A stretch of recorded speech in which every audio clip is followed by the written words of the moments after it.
दलों को ये शंका है कि कहीं ना कहीं दाल में काला है। अब हमें भगवान के पास जाना पड़ेगा, क्योंकि भगवान तो साक्षात है यहाँ।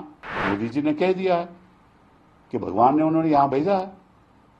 तो हम मोदी जी से कहते हैं आप भगवान हो तो कोई थोड़ी तो अपने मतलब के चेलों को कहो ना कि कुछ काम तो सही तरह से करें। हजारों साल के बाद भगवान हमारे पास आए, हजारों साल के बाद। हमें पूजा भी करनी चाहिए हमें उनकी। इलेक्शन कमीशन के पास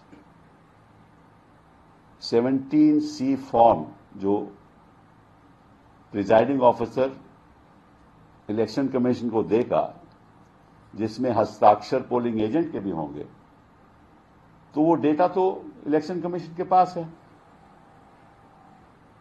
तो वो डेटा अपनी वेबसाइट पे क्यों नहीं डालते? जब प्रत्याशी डिक्लेयर होता है कि वो जीत गया, तो वो वोट्स जो काउंट होती हैं वो तो डालते हैं इलेक्शन कमीशन की वेबसाइट पे। तो ये क्यों नहीं डालते कि कितने वोट पोल हुए हैं? इसीलिए दलों को ये शंका है कि कहीं ना कहीं दाल में काला है। और इसमें दिक्कत की क्या बात है? आपके पास वो डेटा है। अब ये तो नहीं कह सकते कि आपके पास डेटा नहीं है। आप कहते हो कि नहीं, हमारी कोई कानून में कोई ऐसा प्रावधान नहीं है जिसके आधार पे हमारी जिम्मेदारी है कि हम डेटा अपलोड करें। अरे भैया, आपका फॉर्म 17 कानून का फॉर्म है ना, वो गैर कानूनी तो नहीं फॉर्म, उसमें तो सारा डेटा है। तो आप वो फॉर्म 17 का डेटा दे दीजिए। अब कानून ये तो नहीं कहेगा, ये तो ऑफिशियल फॉर्म है, ये कोई प्राइवेट फॉर्म तो नहीं है ना, इलेक्शन कमीशन का फॉर्म है। तो इलेक्शन कमीशन का फॉर्म अगर ये डेटा देता है, जिसमें काउंटिंग का डेटा भी दिया जाता है, वो भी कोई प्रावधान नहीं है। वो तो लगा कि counting, votes counted, votes polled, दोनों चीजें हैं। तो आप दोनों चीजें दे दीजिए। अब नहीं देते। अब हमें भगवान के पास जाना पड़ेगा, क्योंकि भगवान तो साक्षात है यहाँ। मोदी जी ने कह दिया है कि भगवान ने उन्होंने यहां भेजा है। तो हम मोदी जी से कहते हैं आप भगवान हो तो कोई थोड़ी तो अपने मतलब के चेलों को कहो ना कि कुछ काम तो सही तरह से करें। क्योंकि ये तो मतलब कि भगवान ने आपको भेजा, इसलिए भेजा ना कि लोकतंत्र बाहर रहे। भगवान ने इसलिए तो नहीं भेजा कि भाई आप इलेक्शन कमीशन को उसकी मन मर्जी से जो भी करना चाहे कहे। तो ये तो बड़े दुख की बात है। मतलब कि हजारों साल के बाद भगवान हमारे पास आए, हजारों साल के बाद।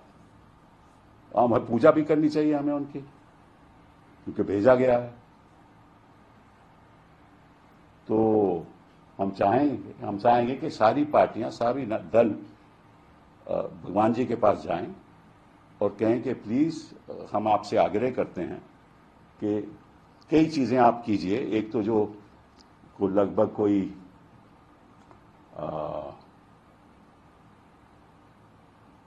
80 करोड़ लोग हैं जो इस देश में गरीबी में बेचारे प्रस्त हो गए हैं, उनका उद्धार कीजिए। और उनके लिए कुछ मतलब उनके बैंक अकाउंट में 15 लाख तो डालिए। उनको भी अच्छा लगेगा कि भगवान ने कुछ ना कुछ तो दिया, कभी ना कभी तो दिया। और बाकी जो पानी की व्यवस्था है, बेचारों की सैनिटेशन की व्यवस्था है, आप उसको तुरंत मतलब कि भगवान राम ने तो सब कुछ त्याग दिया था। तो आपने भी जो हम जिंदगी बिताते हैं, आपने सब त्याग दी वो, क्योंकि आपको जनता के लिए आए हैं यहाँ कि हमें तकलीफ होगी तो हम आप ही के पास आएंगे। हम तो अब कहीं और जा नहीं सकते। एक बार हमें ये जानकारी हो गई। और सुना है कि कुछ लोग ये भी कह रहे हैं कि जगन्नाथ जी भी उनके भक्त हैं।